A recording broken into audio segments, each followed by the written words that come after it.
Hello students, welcome to my channel God classes. तो बच्चों, आज के इस लेक्चर में हम कंटिन्यू कर रहे हैं क्लास 10th का चैप्टर ट्रायंगल्स।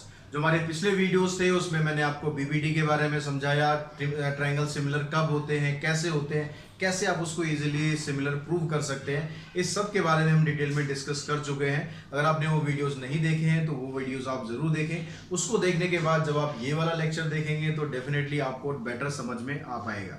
साथ ही अगर मेरे वीडियोस आपको पसंद आ रहे हैं तो वीडियो को लाइक और शेयर जरूर करें। साथ ही चैनल को सब्सक्राइब करके रखें, बहुत इंपॉर्टेंट है, क्योंकि सब्सक्राइब करके रखें, बेल आइकन को प्रेस करें ताकि जैसे ही नेक्स्ट वीडियो आए वो तुरंत आप तक पहुंच सके। तो आज की हम क्लास स्टार्ट करते हैं। आज हम बात करते हैं एरिया ऑफ सिमिलर ट्रायंगल्स के बारे में। तो इससे रिलेटेड एक थ्योरम है, पहले उस थ्योरम को समझ लेते हैं, फिर उससे रिलेटेड कुछ क्वेश्चंस हैं उनको अटेम्प्ट करेंगे। तो यहाँ पर सबसे पहले आपको जो थ्योरम बताई गई है, कहता है the ratio of the area of two similar triangle is equal to the square of the ratio of their corresponding sides.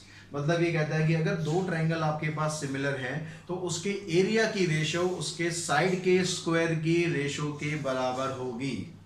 अजीब सा तो नहीं लग रहा? थोड़ा इसको लिखते हैं तब आपको क्लियर और समझ में आएगा। तो सबसे पहले हम बात करते हैं गिवन की। तो इस थ्योरम में गिवन क्या है? गिवन में कहता है triangle A B C is similar to triangle P Q R. ये दोनों ट्रायंगल आपको सिमिलर दिए हुए हैं। अब ये कहता है जो आपको प्रूव करना है वो पार्ट इसमें आप ध्यान से समझिए कि प्रूव आपको क्या करना है। Area of A B C divided by area of P Q R. अगर इन दोनों को रेशो आप निकालते हैं तो इनकी रेशो किसके बराबर होगी? Square of the ratio of their corresponding side. That means अगर यहां से आप ए बी स्क्वायर ले रहे हैं तो यहां से ए बी लिया तो यहां से आएगा पी क्यू स्क्वायर, ऐसे फिर बी सी स्क्वायर तो इधर से आ गया Q R square and A C square equals to P R square. ये आपको प्रूव करना है कि ये एरिया जो होगा इनके स्क्वायर की रेशो के बराबर होगा। समझ में आ गया अब क्या प्रूव करना है? अब इसको प्रूव करने के प्रोसेस पे चलते हैं। इसमें आपको पहले कंस्ट्रक्शन चाहिए ताकि हम इसका एरिया निकाल सकें। तो हम क्या करते हैं, यहाँ पर दो एल्टीट्यूड ड्रॉ कर लेते हैं। A D perpendicular on B C and P M perpendicular on Q R. ये परपेंडिकुलर ड्रॉ किया, एक परपेंडिकुलर ये ड्रॉ किया हमने। अब इन दोनों परपेंडिकुलर की हेल्प से आप क्या करेंगे, यहाँ पर एरिया निकाल देंगे। सबसे पहले हम एरिया निकालते हैं क्योंकि यही आपसे पूछा गया है। तो प्रूफ में हम सबसे पहला काम यही करते हैं कि हमने एरिया निकाला ए बी सी और पी क्यू आर का। अब एरिया का फार्मूला तो बच्चों आपको पता ही है, half into base into height. तो यहाँ पर वही फार्मूला आप लगा देते हैं। हाफ ऊपर वाले ट्राइंगल का बेस हो गया बी सी, हाइट होगी इसकी ए डी। नीचे जो ट्राइंगल आ रहा है इसका हो गया हाफ, बेस हो गया क्यू आर और हाइट होगी पी एम। हाफ से हाफ कैंसिल। अब ये जो आपके पास बचा हुआ है इसको आप ऐसे लिख लें, B C upon Q R into A D upon P M. अब बस ये चीज आपको यहाँ समझनी है कि जो एरिया आप निकाल रहे हैं वहां पर इसके बराबर आ गया। अगर आप ये शो कर दो किसी भी तरीके से, साम दाम दंड भेद कुछ भी लगाओ, आप अगर ये शो कर दो कि A D upon P M की जो वैल्यू है वो B C upon Q R के बराबर है, तो यहाँ पर बी सी यानी बी सी स्क्वायर हो जाएगा, क्यू आर यानी क्यू आर स्क्वायर हो जाएगा और हमारा आंसर निकल जाएगा। तो अब हमारा टारगेट क्या होना चाहिए, अब हमारा जो फोकस क्या होना चाहिए कि इन दोनों को आपको बराबर करना है। अब इन दोनों को बराबर कैसे हम कर सकते हैं, इसके लिए आप ये ट्रायंगल ले लो और एक ये ट्रायंगल, इन दोनों ट्रायंगल को सिमिलर प्रूव कर दो। जैसे हमने पिछले वीडियोस में समझा था कि ट्रायंगल सिमिलर कैसे होते हैं। तो हमने लिया triangle A B D and triangle P Q M. अब इन दोनों ट्रायंगल्स में देखो एक चीज आपके पास आ गई कि एंगल बी और एंगल क्यू तो बराबर है ही। क्यों बराबर है? क्योंकि ट्रायंगल तो आपको सिमिलर दिए हुए हैं। तो एंगल बी और एंगल क्यू दोनों बराबर है। दूसरी चीज जो आप यहाँ पर यूज कर सकते हैं वो क्या यूज कर सकते हैं कि A B upon P Q की रेशो किसके बराबर हो जाएगी? सॉरी, यहाँ पर आपको दूसरा एंगल लेना है साइड की बजाय। एंगल हम दूसरा ले लेते हैं। कौन सा एंगल ले लेते हैं? जो आपने परपेंडिकुलर ड्रॉ किया है। परपेंडिकुलर हो गया आपके पास यहाँ पर एंगल ए डी बी और एंगल पी एम क्यू। ये 90 डिग्री अभी हमने कंस्ट्रक्शन से बनाया। ये क्योंकि ट्राइंगल आपको सिमिलर ऑलरेडी दिया हुआ है तो उसके कॉरस्पॉन्डिंग एंगल बराबर होंगे ही होंगे। तो ये दो एंगल बराबर हो गए, इसका मतलब ये दोनों ट्राइंगल आपस में क्या हो गए, सिमिलर प्रूव हो गए। तो इसका मतलब हुआ कि triangle A B D is similar to triangle P Q M by A property. अब जब दो ट्राइंगल आपके पास सिमिलर हो गए हैं तो अब क्या रह गया, उनकी जो ट्राइंगल की जो साइड थी उनकी रेशो बराबर आ जाएगी। तो यहाँ पर रेशो आप कौन सी ले लो, इसको हम यहाँ छोड़ते हैं। देयरफॉर ए बी अपॉन में P Q is equals to A D upon में पी एम। तो देखो हमारे पास जो बी सी और क्यू आर के हम बराबर लाना चाह रहे थे वो नहीं आई, लेकिन हमारे पास A B upon P Q के बराबर तो आ गई। अब A B upon P Q तो B C upon Q R के बराबर होती ही है। क्यों होती है, A B upon P Q is equals to B C upon Q R, because triangle similar दे रखा है। उसने गिवन में हमें ट्राइंगल क्या दे रखा है, सिमिलर दे रखा है, ए बी सी और पी क्यू आर को। तो वहां से अगर आप साइड लेंगे ए बी अपॉन में पी क्यू और बी सी अपॉन में क्यू आर, तो वो तो ऑलरेडी बराबर आपके पास है। यानी यहाँ से आपके पास ये आ गया कि A D upon P M भी इसके बराबर है और B C upon Q R भी इसके बराबर है। इसका मतलब ये हुआ कि अगर आप इसके एरिया की रेशो निकालेंगे, area of A B C and area of P Q R is equals to B C upon Q R, इसकी जगह भी आप पुट कर दें A B upon P Q, और जो A D upon P M है इसकी जगह भी पुट कर दें A B upon P Q. तो इसको मल्टीप्लाई करेंगे तो क्या आ जाएगा, ए बी स्क्वायर अपॉन में पी क्यू स्क्वायर। तो आपके पास एक रिजल्ट ये निकल गया कि ए बी सी और पी क्यू आर की रेशो इसके बराबर आ गई। अब बाकी के बराबर कैसे दिखाएं, तो बाकी के बराबर तो निकालनी बहुत ही आसान है। अब क्योंकि ट्राइंगल आपको सिमिलर दिया है तो इसकी सारी साइडों की रेशो बराबर हो गई, because A B upon P Q, B C upon Q R and A C upon P R, ये सारी रेशो में बराबर हैं। क्यों बराबर है, क्योंकि triangle A B C similar दिया पी क्यू आर के, जो गिवन दिया है उसका यूज हमने कई बार कर लिया है, जितनी मर्जी बार करो क्या फर्क पड़ता है। अब यहाँ पर इन तीनों साइडों की अगर स्क्वायर की रेशो बराबर है तो इनके स्क्वायर की रेशो करेंगे तो वो भी तो बराबर आएगी। तो अगर आपके पास ए बी स्क्वायर अपॉन में पी क्यू स्क्वायर इसके बराबर आ गया, इसका मतलब ये इनके भी तो बराबर होगा ना। तो लास्ट में एक लाइन और दिखा देंगे, therefore area of A B C upon में area of P Q R is equals to A B square upon में P Q square equals to B C square upon में Q R square, A C square upon में P R square. इस तरीके से ये theorem आप easily prove कर सकते हैं। अब ये थ्योरम आपने प्रूव कर ली, आपने समझ लिया अच्छे तरीके से। अब इसको आपको यूज़ कैसे करना है, इसका जो रिजल्ट है वो यूज़ कैसे करना है, उसके लिए हम चलते हैं जो आपकी एनसीईआरटी एक्सरसाइज है 6.4, वहाँ पर चलते हैं। फर्स्ट क्वेश्चन आप उसका निकालें। फर्स्ट क्वेश्चन में आपको बताया हुआ कि दो ट्राइंगल हैं और दोनों ट्राइंगल आपके पास सिमिलर दिए हुए हैं।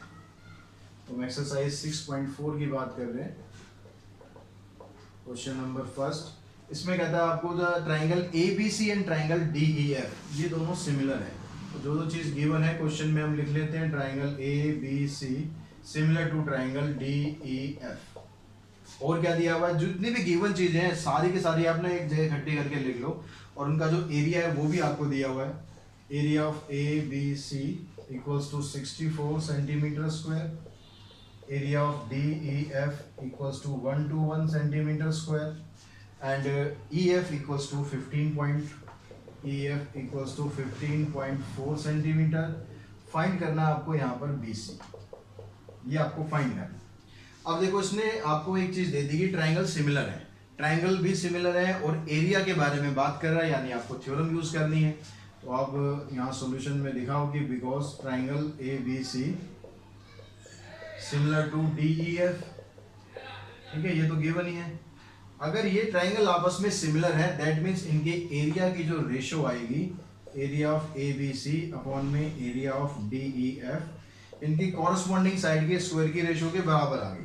कॉरस्पॉन्डिंग साइड कौन सी होगी, A B square, D E square, B C square, E F square and B A C square equals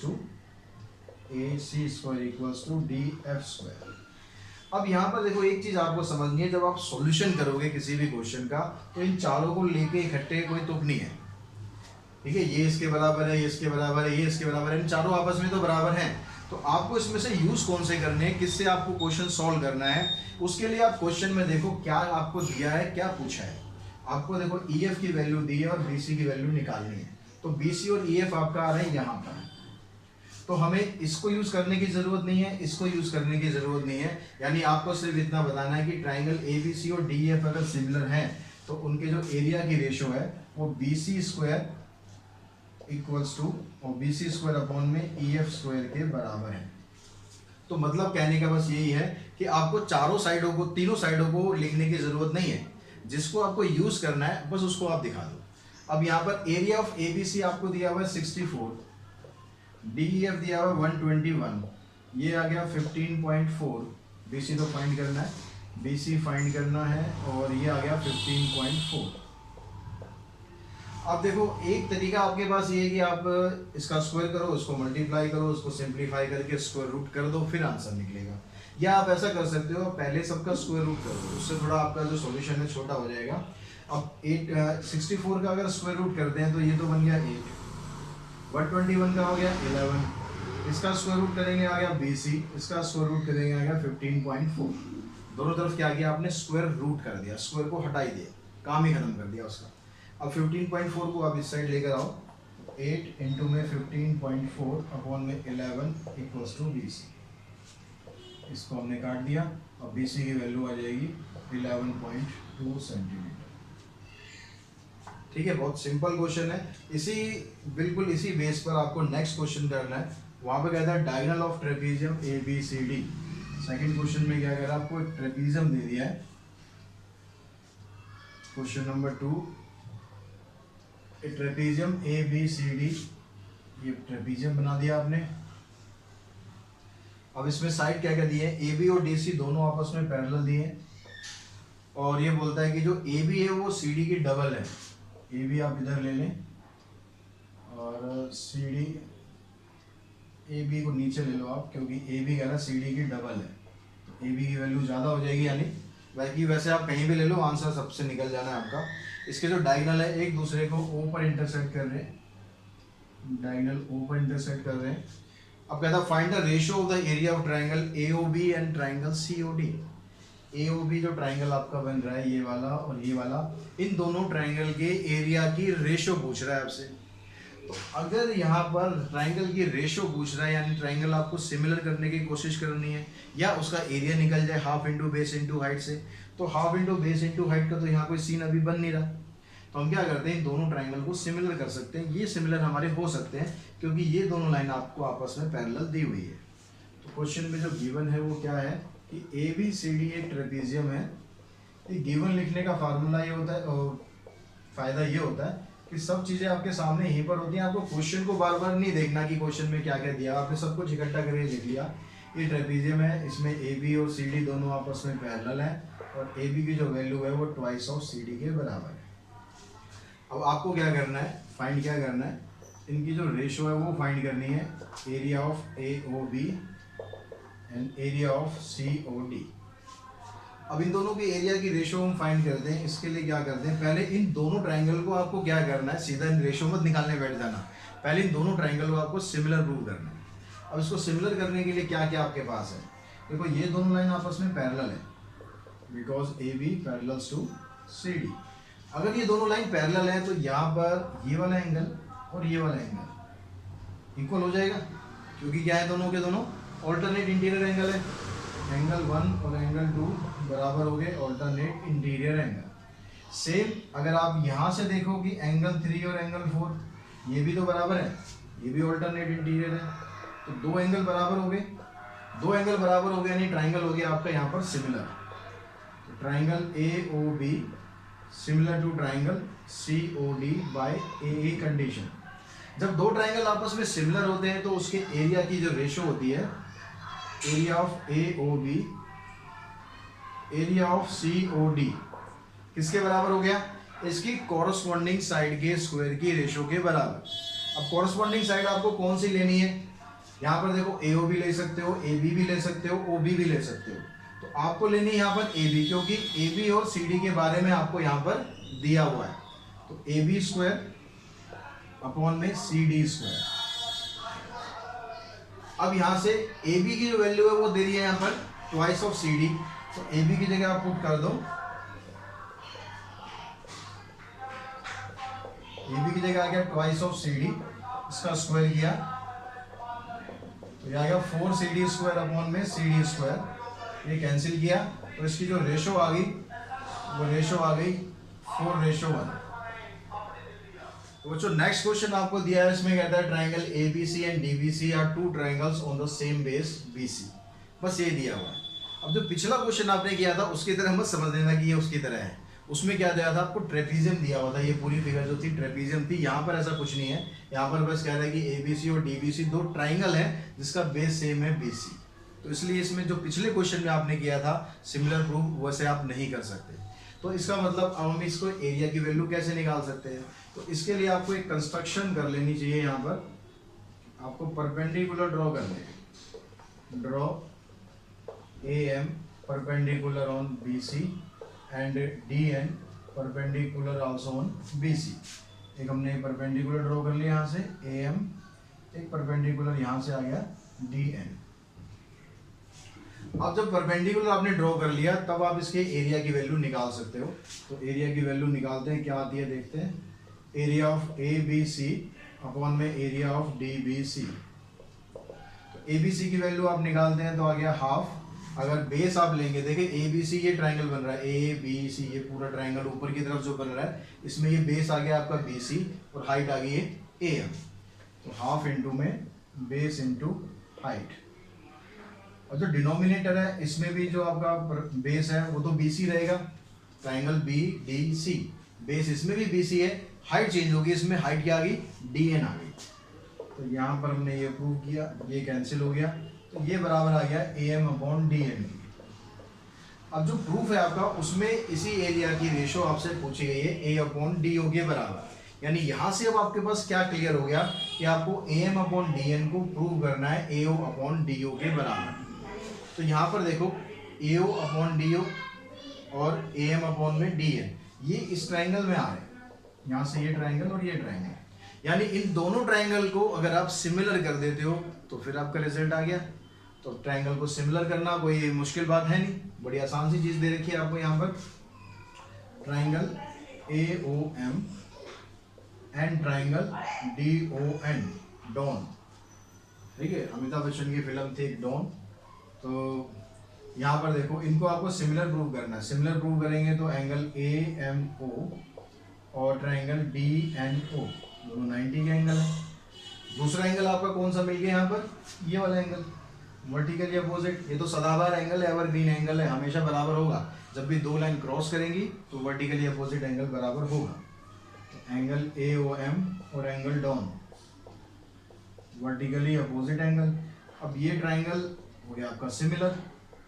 अब ट्राइंगल अगर सिमिलर है तो उसकी जो कॉरस्पॉन्डिंग साइड की रेशो है, कॉरस्पॉन्डिंग साइड कौन सी, यहाँ से ले लो AO और DO, इधर से आ गई AM, उधर से आ गई DN। तो AM अपॉन DN की जो वैल्यू थी वो निकल गई AO अपॉन DO। अब इस वैल्यू को आप शिफ्ट कर दो इधर, उससे क्या आ गया आपका जो एरिया है, area of ABC and area of DBC, इसकी रेशो आ जाएगी AO अपॉन में DO, ठीक है। AM अपॉन DN की जगह ये वैल्यू पुट कर देंगे, यहाँ से आपका रिजल्ट बड़े आराम से आ जाएगा।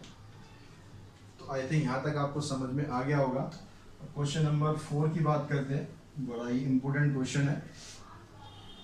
फोर्थ क्वेश्चन में आपसे क्या कहा गया है, क्या पूछा गया है, फोर्थ में कहता है the area of two similar triangles are equal, prove that they are congruent. दो ट्राइंगल है आपके पास, दोनों ट्राइंगल सिमिलर हैं। एक ट्राइंगल हम ले लेते हैं ABC और एक ट्राइंगल ले लेते हैं PQR। ये दोनों ट्राइंगल कह रहा है सिमिलर आपको दिए हुए हैं। तो गिवन में क्या आ गया आपके पास, ये triangle ABC similar to triangle PQR। साथ ही साथ एक चीज़ और दे दी इसने कि जो एरिया है दोनों सिमिलर ट्राइंगल का इक्वल है। तो इन दोनों का जो एरिया है ABC और एरिया ऑफ PQR, ये दोनों आपस में इक्वल है। आपको प्रूव क्या करना है कि ये दोनों ट्राइंगल कॉन्ग्रुएंट हैं। Triangle ABC congruent to triangle PQR। अब देखिए कॉन्ग्रुएंट प्रूव करने के लिए आपके पास क्या होना चाहिए, या तो तीनों साइड बराबर आ जाए, या दो साइड एक एंगल बराबर आ जाए, या ये दो एंगल और उनके बीच की साइड बराबर आ जाए। तो यहाँ पर हम यूज़ करेंगे, क्योंकि ट्राइंगल इसने आपको सिमिलर दिया हुआ है, तो सिमिलर ट्राइंगल वाली प्रॉपर्टी पहले हम यूज़ करते हैं। ये कह रहा है triangle A B C similar दिया हुआ आपको पी क्यू आर के। अगर ट्राइंगल सिमिलर है तो जो थ्योरम हमने इस लेक्चर में करी है उस थ्योरम के अकॉर्डिंग इन दोनों का अगर आप एरिया निकालते हैं, area of A B C upon में area of P Q R, ये किसके बराबर आ जाएगा, ए बी स्क्वायर अपॉन में पी क्यू स्क्वायर। एक ही साइड लिखते हैं अभी। अब यहाँ पर साथ साथ आपको एक चीज और दी है, क्या दी है, दोनों का एरिया बराबर है। तो यहाँ पर हम क्या करते हैं, दोनों का एरिया बराबर है तो area of A B C और area of P Q R दोनों को सेम टर्म में कन्वर्ट कर लेते हैं, क्योंकि पी क्यू आर और ए बी सी दोनों बराबर है तो पी क्यू आर की जगह लिख दिया हमने ए बी सी। अब यहाँ से इसको भी ऐसे ही रखते हैं। अब ये दोनों सेम टर्म होगी, कैंसिल होगी, इधर क्या बच गया, वन से इसको मल्टीप्लाई करो, P Q square equals to A B square. अब यहाँ पर दोनों में स्क्वायर आ रहा है तो दोनों तरफ क्या कर देते हैं, हम स्क्वायर रूट कर देते हैं, उससे आपके पास क्या होगा, ये साइड बराबर आ जाएगी। अब जैसे हमने ये साइड बराबर करी उसी तरीके से क्या हम बाकी साइड बराबर नहीं कर सकते। अगर हम यहाँ पर ए बी और पी क्यू की जगह बी सी और ई क्यू आर लिख देंगे तो वो भी तो बराबर ही आएंगे, तो आपको दोबारा करने की जरूरत नहीं है, बस यहाँ दिखा दो similarly B C equals to Q R and A C equals to P R. तो अब इस केस में क्या हो गया, आपके पास ये तीनों साइडें आपस में इक्वल आ गई। अगर तीनों साइड इक्वल होती हैं तो ट्राइंगल आपस में हो जाता है congruent. A B C and P Q R congruent by S S S. इस तरीके से ये क्वेश्चन भी हमने कंप्लीट कर लिया। नेक्स्ट क्वेश्चन देखते हैं, क्वेश्चन नंबर फिफ्थ क्वेश्चन में आपको क्या दिया हुआ है। तो बच्चों आज की इस वीडियो में हम यहीं तक करते हैं। नेक्स्ट जो क्वेश्चन है फिफ्थ ऑनवर्ड्स उसको हम नेक्स्ट लेक्चर में कंडक्ट करेंगे। तो तब तक आप इन क्वेश्चंस की प्रैक्टिस कीजिए, इनको ध्यान से समझिए। कोई कमेंट हो, कोई डाउट हो तो मुझे कमेंट बॉक्स में ज़रूर शेयर कीजिए। तो आज की वीडियो में इतना ही, जल्दी मिलते हैं नेक्स्ट वीडियो में। Thanks to all of you.